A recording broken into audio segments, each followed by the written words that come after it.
আমৃত্যু ভালোবাসি তোকে। পর্ব ৩১। লিখনীতে সালমা চৌধুরী। কিছুক্ষণ হলো পরীক্ষা শেষ হয়েছে। এত পরীক্ষার্থীর ভিড়ে আবিরের দৃষ্টি করছে সেই কাঙ্ক্ষিত ব্যক্তিকে। অবশেষে চোখ পড়ে তার অষ্টাদশীর পানে। দ্রুত পায়ে এগিয়ে আসছে। মুখে তার তৃপ্তির হাসি। খুশিতে জ্বলজ্বল করছে দুই আঁখি। এক নিমিষেই আবিরের দুশ্চিন্তা উধাও হয়ে গেছে। মেঘ কাছাকাছি এসে খুশিতে গদগদ হওয়া তুলল। আলহামদুলিল্লাহ, পরীক্ষা ভালো হয়েছে। সঙ্গে সঙ্গে প্রশস্ত হলো আবিরের দুই উষ্ঠ। ঠান্ডা কণ্ঠে বলল, আলহামদুলিল্লাহ। বাসায় কল দিয়ে সবার সাথে কথা বলেছে। আবির মেঘের দিকে তাকিয়ে প্রশ্ন করল, এখন কি বাসায় যাবি? বাসায় যাওয়ার কথা শুনেই মেঘের মনটা খারাপ হয়ে গেছে। ২৪ ঘন্টা বাসায় থাকতে থাকতে বিরক্ত হয়ে গেছে। কোচিংয়ে যাওয়া বন্ধ হওয়ার পর শুধু একদিন ভাই বোনদের সাথে ঘুরতে বের হয়েছিল। সেই থেকে বলতে গেলে ঘরবন্দি। মেঘের মন খারাপ দেখে আমির পুনরায় প্রশ্ন করল, ঘুরতে যাবি? সহসা মেঘ হাসি মুখে আবিরের দিকে তাকিয়েছে, কিন্তু হাসিটা কয়েক সেকেন্ডেই গায়েব হয়ে গেছে। মনে পড়ে গেল কিছুদিন আগের খাতা পেরানোর ঘটনা। যার মনে মেঘের জন্য বিন্দু মাত্র জায়গা নেই, তার সাথে কথা বলাই বেমানান। ওনার নাম লেখাতে যে মানুষটা কয়েক মিনিটের মধ্যে সম্পূর্ণ খাতা পড়িয়ে ফেলেছেন, সেই মানুষটা থেকে দূরে থাকাই শ্রেয়। মেঘ মাথা নিচু করে উত্তর দিল, না, বাসায় চলে যাব। আবির কপাল কুঁচকে কেমন করে চেয়ে আছে। আবির করে ভালো করে বুঝতে পারছে তার অষ্টাদশী অজিমান করে আছে। আবির গম্ভীর কণ্ঠে বলল, আগে চল খেতে যাই। তোর জন্য তাড়াহুড়োতে সকালে না খেয়ে বের হয়েছি। খুব ক্ষুধা লাগছে। আজ শহর জুড়েই জ্যাম। পরীক্ষার্থীদের ভিড়ে গাড়ি এক জায়গাতেই ঘন্টা আটকে আছে। মেঘকে নিয়ে নাস্তা করে বেরিয়েছে। ১ ঘন্টায় বিশাল জ্যাম পেরিয়ে বাইক ছুটছে নিরুদ্দেশের পথে। মেঘ দুবার জিজ্ঞেস করেছে, কোথায় যাচ্ছি? কিন্তু আবির কোনো উত্তর দেয়নি। ঘণ্টাখানেকের মধ্যে পৌঁছে গেছে এক অপরূপ সুন্দর জায়গায়। উত্তরা ১৫ নম্বর সেক্টরের সুপরিচিত সেই জায়গার নাম দিয়াবাড়ি। দিয়াবাড়ি সবসময়ই বেশ জনপ্রিয়। তবে শরৎকালে কাশফুলের শুভ্রতায় এই স্থানের মাধুর্যতা কয়েক গুণ বেড়ে যায়। আকাশে যেমন সাদা মেঘেরা ঘুরে বেড়াচ্ছে, তেমনি প্রকৃতি জুড়েও সাদার মেলা। মুগ্ধ আখিতে কাশফুল দেখছে মেঘ। কাশফুলের শুভ্রতায় মেঘের মন ফুরফুরে হয়ে গেছে। গুটি গুটি পায়ে এগিয়ে গিয়ে আলতো হাতে কাশফুল ছুঁয়ে দিচ্ছে। এদিকে আবির বাইকে হেলান দিয়ে দুর্বোধ্য দৃষ্টিতে তাকিয়ে সেই দৃশ্য দেখছে। মুহূর্তেই আবিরের ঠোঁটের কোণে হাসির ঝলক দেখা গেল। আনমনে বলে উঠল, মানুষ শুধু শরতে কাশফুলের মায়ায় পড়ে, অথচ আমি প্রতিদিন প্রতিক্ষণ শুধু তোর মায়ায় পড়ে থাকি। মেঘের মনে আনন্দের সীমা নেই। আনন্দ হবে নাই বা কেন? ঢাকা শহরের থেকেও এত বছরে কোনোদিন এই জায়গায় আসতে পারেনি। শুধু দু একবার নামই শুনেছে। বাবা কাকারা ব্যবসার কাজে এতই ব্যস্ত থাকেন যে সবাইকে নিয়ে ঘুরতে যাওয়ার সময়ই নেই কারো। কাকামণি মাঝে মাঝে মেঘ, মিম আর আদিকে নিয়ে বের হলেও সেটা ৩ মাসে একবার। অথচ আবির দেশে ফিরেছে সবেমাত্র ৪ মাস হয়েছে। এই অল্প সময়েই আবির মেঘকে নিয়ে ঢাকার আশেপাশে সব জায়গা ঘুরে ফেলেছে। শেষে আজ কাশফুলের রাজ্যেও নিয়ে আসছে। ভাবতেই পারছে না মেঘ।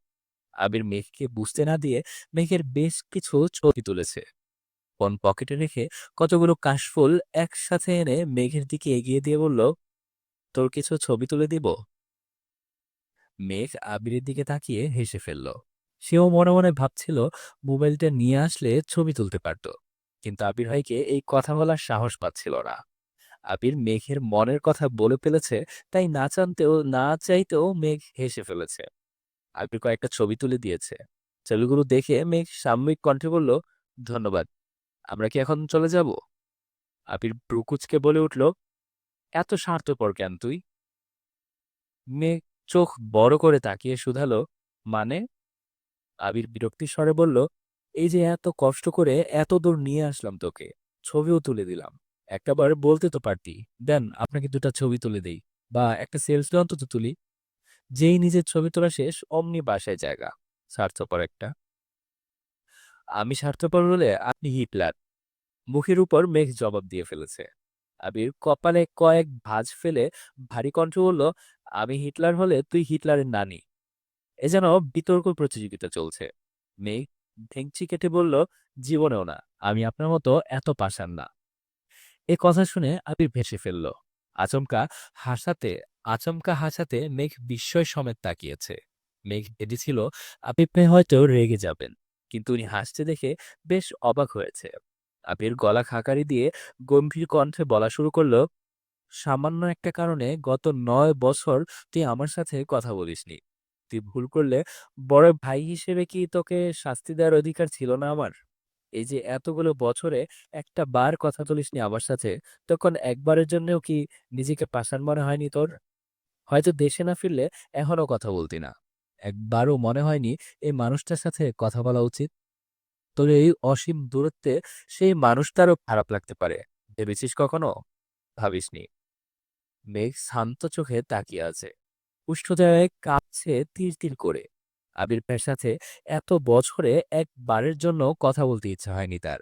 অথচ ওনাকে দেখার পর ওনার ভারী কণ্ঠ, বলা এক একটা কথা, অনুমতিহীন আচরণ, ক্রোধিত আখি, তাকানোর স্টাইল, ঘন কালো চুল আর গাল ভর্তি ছোট ছোট দাড়ি দেখে ধীরে ধীরে প্রেমে পড়তে বাধ্য রয়েছে। আবির ভাই তো দেশে ফিরে আবারও থাপ্পড় দিয়েছে তাকে। কই, এবার তো সে কথা বন্ধ করেনি। রাগ অভিমান রাগ অপমান শেষে ঠিকই বারবার কথা বলেছে। এই যে সেদিন খাতা পোড়ালো, তারপরও আজ সেই মানুষটার সাথেই ঘুরতে এসেছে। তাহলে এত বছর কেন কথা বলতে ইচ্ছা হয়নি তার? মেঘ কিছু বলছে না দেখে আবির বাইকের দিকে চলে যাচ্ছিল। মেঘ আচমকা বলে উঠল, আপনার সাথে একটা ছবি তোলা যাবে? আবির মুচকি হেসে উত্তর দিল, হোয়াই নট। ঘোরাঘুরি শেষে বাসায় ফিরছে। মেঘের হাতে অনেকগুলো কাশফুল। তার খুব ইচ্ছে করছে এগুলো বাসায় নিয়ে মিম আর আদিকে দেখাবে, কিন্তু আবিরের কড়া নিষেধ। বাসায় নেওয়া যাবে না। বাধ্য হয়ে মানতে হলো আবির ভাইয়ের কথা। রাস্তায় দুইটা পিচ্চি মেয়েকে ফলগুলো দিয়ে বাসায় চলে আসছে। সময় চলছে নিজস্ব গতিতে। মেঘের পড়াশোনার অন্ত নেই। সবেমাত্র ঢাকা বিশ্ববিদ্যালয়ের পরীক্ষা শেষ হলো। সামনে মেডিকেল পরীক্ষা। পড়ার চাপ যতটা মেঘের, ঠিক ততটাই জান্নাতের। প্রতিদিন 3 থেকে 4 ঘন্টা সময় নিয়ে পড়ানো, নিজে প্রশ্ন করে মেঘের পরীক্ষা নেওয়া, সবগুলোর সমাধান করা। 15 দিনের মাথায় জগন্নাথ বিশ্ববিদ্যালয়ের পরীক্ষা। যতদিন না মেঘ চান্স পাচ্ছে, ততদিন চলবে এই লড়াই। সপ্তাহখানেক পরই ঢাকা বিশ্ববিদ্যালয়ের ক ইউনিটের ফলাফল প্রকাশিত হয়েছে। মেঘের সিরিয়াল আসছে। সেই খুশিতে খানবাড়িতে উৎসব চলছে। প্রতিটা মানুষই মহা খুশি। তবে মোজাম্মেল খান তেমন খুশি না। কারণ ওনার ইচ্ছে মেঘ মেডিকেলে পড়বে। বিশ্ববিদ্যালয়ের প্রতি ওনার আগ্রহ নেই বললেই চলে। বাড়ির সবাই হইচই করছে দেখে একসময় ধমক দিয়েই বসলেন। মেডিকেল পরীক্ষা এখনো হয়নি, এত খুশি হওয়ার কিছু নেই। সামনে পরীক্ষা, পড়তে বসো গিয়ে। আবির রুমের বাহিরে বেলকনিতে দাঁড়িয়ে নিচে সবার হই হুল্লোড় দেখছিল। তাছাড়া মোজাম্মেল খানের ধমকে আজ আবিরের রাগ হচ্ছে না, বরং মেঘের চান্স পাওয়ার খুশিতে এসব সামান্য বিষয়কে সে পাত্তাই দিচ্ছে না। কিন্তু মোজাম্মেল খানের ধমকে মেঘের মন খারাপ হতে সময় লাগলো না। সিঁড়ি দিয়ে উঠে নিজের রুমে যেতে গিয়ে আবিরকে দেখেই থমকে দাঁড়ালো। শীতল চোখে তাকালো একবার। হয়তো ও বুঝতে চেয়েছিল রেজাল্টের কথা শুনে আবির ভাই খুশি হয়েছেন কিনা। কিন্তু আবিরের অভিব্যক্তি বোঝা গেল না। তাই মাথা নিচু করে মেঘ রুমে চলে গেছে। মেঘের পড়া যেমন থেমে নেই, তেমনি জান্নাতের পরও ছুটি নেই। কিছুদিন পর মেডিকেল বোর্ড পরীক্ষা দিল। এবার আর আবির নিয়ে যায়নি। মুজাম্মেল খান নিজে গাড়ি করে মেয়েকে নিয়ে গেছেন। পরীক্ষা যেমনই হয়েছে, রেজাল্টের অপেক্ষা আছে সবাই। কিছুদিন পর একদিন আবির আর রাকিব অফিসে কাজ করছিল। হঠাৎ রাসেল ছুটে এসে উত্তেজিত কণ্ঠে বলল, কিরে আবির, মেঘ কি চান্স পাইছে? আবির ল্যাপটপের দিকে তাকিয়ে থেকে উত্তর দিল, ঢাকা ইউনিভার্সিটিতে হয়েছে, জগন্নাথে ওয়েটিং। কেন? রাসেল পুনরায় বলল, আরে ভার্সিটি না, মেডিকেলে চান্স পাইছে কিনা জিজ্ঞেস করছি। আবির অবাক চোখে তাকিয়ে প্রশ্ন করল, রেজাল্ট দিয়েও দিছে নাকি? রাসেল সহসা উত্তর দিল, হ্যাঁ, মাত্র দেখলাম, এজন্যই তো তোকে জিজ্ঞেস করতে আসছি। আবির তাড়াতাড়ি ফোন বের করে নেটে রেজাল্ট দেখলো। অকস্মাৎ আবিরের মুখটা মলিন হয়ে গেল। রাকিব জিজ্ঞেস করলো, কি হলো, চান্স পায়নি? আবির ভারী কণ্ঠ উত্তর দিল, সরকারিতে আসেনি, প্রাইভেটে পড়তে পারবে। আবির সঙ্গে সঙ্গে তানভীরকে কল দিয়েছে। তানভীর বাসায় নেই। আবির বসা থেকে উঠে রুমের মধ্যে পায়চারি শুরু করেছে। কি করবে বুঝতে পারছে না। বাসায় কি চলছে কে জানে। হঠাৎই মিমের কথা মনে পড়ল। তাড়াতাড়ি আকলিমা খানের নাম্বারে কল দিয়েছে। প্রথম কলটাই রিসিভ করলো মিম। মায়ের ফোন বেশিরভাগ সময় মিমের কাছে থাকে। মিম আর আদি মিলে গেম খেলে। মিম কল রিসিভ করেই সালাম দিল। আপনি সালামের উত্তর দিয়ে ভারী কণ্ঠ বলল, বাসার কি অবস্থা? মিম চিন্তিত স্বরে বলল, চাচ্চু ও আপুকে বকতেছে। আম্মু আর মামুনি মিলেও থামাতে পারছে না। আব্বু, বড় আব্বু, বাবা আম্মু কেউ বাসায় নেই। আমাকে আর ভাইকেও ধুবমকে রুমে পাঠিয়ে দিয়েছে। আবির কিছু না বলেই কল কেটে দিয়েছে। তৎক্ষণাৎ বাড়ির উদ্দেশ্যে রওনা দিল। আবির সেদিনই চাচ্চুর মনের কথা বুঝেছিল। এই ঝামেলাটা হওয়ারই ছিল। কিন্তু আজ রেজাল্ট দিবে এটা আবিরের জানা ছিল না। জানলে হয়তো আজ বাসা থেকে বেরই হতো না। বাইকের গতি বুঝিয়ে দিচ্ছে ভিতরে ভেতরে আবির কতটা ক্ষিপ্ত। বাসার গেটটা কোনো রকমে পেরিয়ে বাইক রেখে ছুটে গেছে অন্দরমহলে। ড্রয়িং রুমে সোফায় বসে আছেন মোজাম্মেল খান। ওনার পাশে হালিমা খান স্বামীকে শান্ত করার চেষ্টা করছে। সিঁড়ির পাশে ভীত হয়ে দাঁড়িয়ে আছে মেঘ। চিবুক নেমে গলার সঙ্গে মিশে মিশে আছে। কান্নার টোপে সামনের দিকে চুলগুলো ভেজা গালে লেপ্টে আছে। দৃষ্টি তার ফ্লোরের দিকে। আকলিমা খান রান্নাঘরে। ভাসুরকে থামানোর সাধ্য নেই বলেই সরে পড়েছেন। আলী আহমদ খান মালিহা খানকে নিয়ে ডাক্তার দেখাতে গিয়েছিলেন। এখনো ফেরেনি। ইকবাল খান হয়তো কোনো কাজই বেরিয়েছেন। মুজাম্মেল খান তখনও রাগান্বিত কণ্ঠে বলেই যাচ্ছেন, তোকে এত আদর ভালোবাসা দিয়ে কি হলো? সরকারি মেডিকেলের চান্সটাই পাসনি। কত গর্ব করে সবাইকে বলেছিলাম আমার মেয়ে মেডিকেলে পড়বে, আমার মেয়ে মেডিকেলে পড়বে। এখন আমি কোন মুখে বলবো যে আমার মেয়ে চান্স পায়নি? তোকে এতটুকু বলতেই আবির উচ্চ স্বরে বলে উঠল, এই মেঘ, রুমে যা। আচমকা আবিরের কণ্ঠ শুনে মেঘ কিছুটা কেঁপে উঠল। মুজাম্মেল খানও থেমে গেলেন। মেঘ মুখ তুলে আবিরের দিকে তাকিয়েছে। কাঁদতে কাঁদতে চোখ লাল করে ফেলেছে।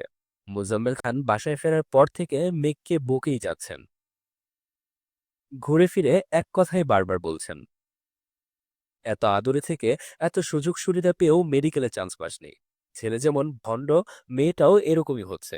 সামান্য একটা ভর্তি ভর্তি পরীক্ষাতে চান্স পেতে পারেনি। এ থেকে শুরু করে আর যা যা বলার ছিল সবই বলেছেন। অতিরিক্ত রাগে মানুষের বুদ্ধি লোপ পায়।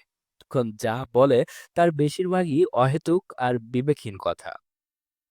মেঘ সিক্ত আঁকিতে আবিরের দিকে তাকিয়ে আছে। আবির নীরের কণ্ঠে পুনরায় বলল, রুমে যেতে বলছি তোকে। মেঘ মাথা নিচু করে ফেলেছে। বাবার দিকে তাকানোর সাহস পাচ্ছে না। এতক্ষণ বাবার ধমক খেয়েছে। এখন আবির ভাইয়ের ধমক খাওয়ার আর ইচ্ছে নেই। তাই ধীর পায়ে সিঁড়ি দিয়ে উঠতে লাগলো। আবির কয়েক কদমে গিয়ে সোফার কাছাকাছি এসে দাঁড়িয়ে মুজাম্মেল খানের দিকে তাকিয়ে গম্ভীর কণ্ঠে বলা শুরু করলো, যা হওয়ার তা হয়ে গেছে। এমন তো নয় যে মেঘ চেষ্টা করেনি, আর এমনটাও নয় যে সে পাশ করেনি। আপনার যদি পড়ানোর ইচ্ছে থাকে তাহলে এত এত প্রাইভেট মেডিকেল কলেজ আছে, ওইখানে কোনোটাতে পড়াতে পারেন। মেঘ রুমে যেতে যেতে আবিরের কথাগুলো শুনেছে। আবির ভাই যে বাপের বকার হাত থেকে মেঘকে বাঁচাতে এসেছে এটা ভেবেই মেঘ অবাক হয়ে যাচ্ছে। কিছুদিন আগে উনিই বলেছিলেন ঢাকা ইউনিভার্সিটিতে চান্স না পেলে পা ভেঙে ঘরে বসিয়ে রাখবেন। অথচ আজ সেই মানুষটার ভিন্ন রূপ। একটা মানুষের কত রূপই না হতে পারে। মুজাম্মেল খান রেগে বললেন, প্রাইভেটে পড়ানোর ইচ্ছে থাকলে মাস শেষে এত এত টাকা মেয়ের পড়াশোনার জন্য খরচ করতাম না। বাসা থেকে বের হলেই আশেপাশের মানুষ আমায় প্রশ্ন করবে, কেন চান্স পাইনি? কি বলবো আমি তখন? আবির দীর্ঘ শ্বাস ফেলে বলল, আপনি কি চাইছেন এখন? ঘন্টার পর ঘন্টা মেয়েটার উপর রাগ জ্বাললে কি রেজাল্টে পরিবর্তন আনতে পারবেন? অ্যাডমিশন টেস্টের সময় একটা মানুষ এমনিতেই ডিপ্রেশনের মধ্যে দিয়ে সময় পার করে, সেখানে তাকে এইভাবে কথা শোনাচ্ছেন। আজ আপনার যতটা কষ্ট হচ্ছে তার থেকেও হাজার গুণ বেশি কষ্ট হচ্ছে মেঘের। দিনরাত এক করে চান্স পাওয়ার জন্য পড়াশোনা সে করেছিল। বাবা মা হিসেবে ওকে সাপোর্ট করাটা আপনাদের দায়িত্ব ছিল। কিন্তু কি বলবো, আপনারা তো সন্তানের থেকেও সমাজকে বেশি প্রাধান্য দেন। কথাগুলো বলে আবির সিঁড়ি দিয়ে উঠে যাচ্ছে। মোজাম্মেল খান নিশ্চুপ বসে আছেন। ভেতরে ভেতরে এখনো রাগে ফুঁসছেন। কিন্তু আবিরের দেওয়া কথাগুলোর প্রতিউত্তর ছিল না বলেই চুপ করে গেছেন। হালিমা খানও শান্ত স্বরে স্বামীকে বোঝাচ্ছেন। মেঘ বিছানায় উপর হয়ে শুয়ে কাঁদছে। চুলগুলো এলোমেলো হয়ে ছড়িয়ে আছে। আবির একটু শব্দ করেই দরজা ধাক্কা দিল। কিন্তু মেঘের কোনো সাড়া শব্দ নেই। অবিরত কেঁদেই যাচ্ছে। এই কান্নার কোনো অন্ত নেই। আবির বিছানার পাশে বসে আস্তে করে ডাকলো, মেঘ। সঙ্গে সঙ্গে মেঘ একটু থামলো। তারপরে আবার কান্না শুরু করলো। আবির আলতোভাবে মাথায় হাত রেখেছে। এলোমেলো চুলগুলো কিছুটা গুছিয়ে স্বাভাবিক কণ্ঠে বলল, তোর সাথে কথা আছে, ওঠ। মেঘ কাঁদতে কাঁদতে উত্তর দিল, আমার সাথে কথা বলতে হবে না, আপনি চলে যান। আবির গম্ভীর কণ্ঠে বলল, তোর সাথে কথা না বলে আমি যাব না। আমি 10 পর্যন্ত গুনবো।